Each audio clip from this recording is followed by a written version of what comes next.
প্ৰধানমন্ত্ৰী আৱাস যোজনা চৰকাৰে বিপিএল ঘৰত নতুন এটা আপডেট লৈ আহিছোঁ। সেইটো আপডেট হ'ল, যদি আপোনালোকে এতিয়ালৈকে চৰকাৰী ঘৰটো লাভ কৰা নাই আৰু আপোনালোকে চৰকাৰী ঘৰৰ কাৰণে নতুনকৈ এপ্লিকেশ্যন কৰিছে, তেনেহ'লে কিন্তু এটা চৰকাৰী ঘৰত নতুন ভেৰিফাই লিষ্ট আহি গৈছে। যিসকল মানুহে এতিয়ালৈকে চৰকাৰী ঘৰটো লাভ কৰা নাই, সেইসকলে আজিয়ে চৰকাৰী ঘৰৰ নতুন লিষ্টটো চেক কৰক যে আপোনালোকৰ লিষ্টত নামটো আহিছে নে অহা নাই।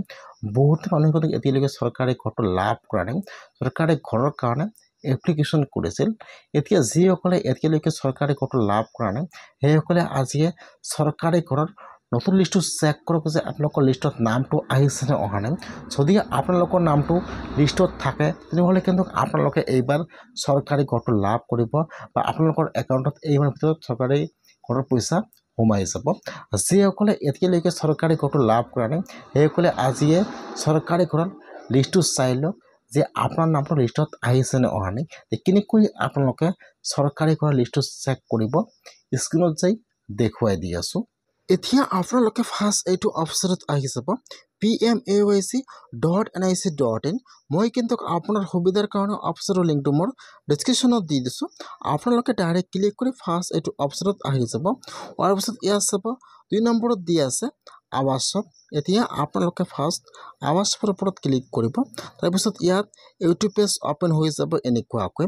এতিয়া আপোনালোকে ৰিপৰ্টৰ ওপৰত ক্লিক কৰিব। এতিয়া আপোনাৰ ওচৰত আৰু এটা নিউ পেজ আহি যাব এনেকুৱাকৈ। এতিয়া আপোনালোকে একেবাৰে তলত আহি যাব। তাৰপিছত ইয়াত চাব, ইয়াত যিটো আই নম্বৰ অপশ্যন দিয়া আছে, এইটো অপশ্যন কিন্তু নিউ আহি গৈছে। আৱাস প্লাছ ৰিপৰ্ট ইয়াত চাব দিয়া আছে, আৱাস প্লাছ ৰিপৰ্ট। ইয়াত যিটো আয়ৰ 3 নম্বৰ অপশ্যন দিয়া আছে, আৱাস plus category with data summary.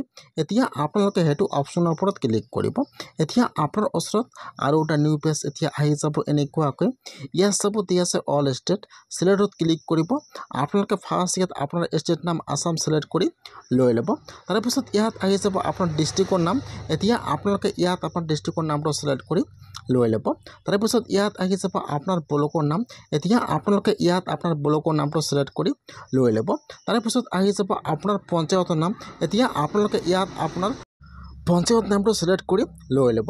আপোনাৰ যিটো ফুল এড্ৰেছটো আছে, আপোনালোকে ইয়াত আপোনাৰ ফুল এড্ৰেছটো চিলেক্ট কৰি লৈ ল'ব।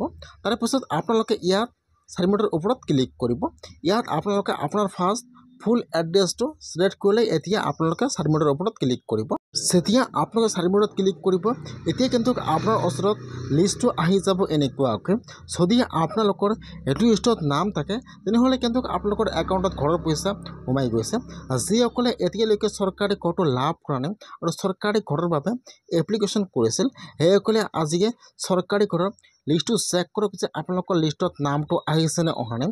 যদি আপোনাৰ নামটো লিষ্টত থাকে, তেনেহ'লে কিন্তু আপোনালোকৰ একাউণ্টত ঘৰৰ পইচা সোমাই গৈছে।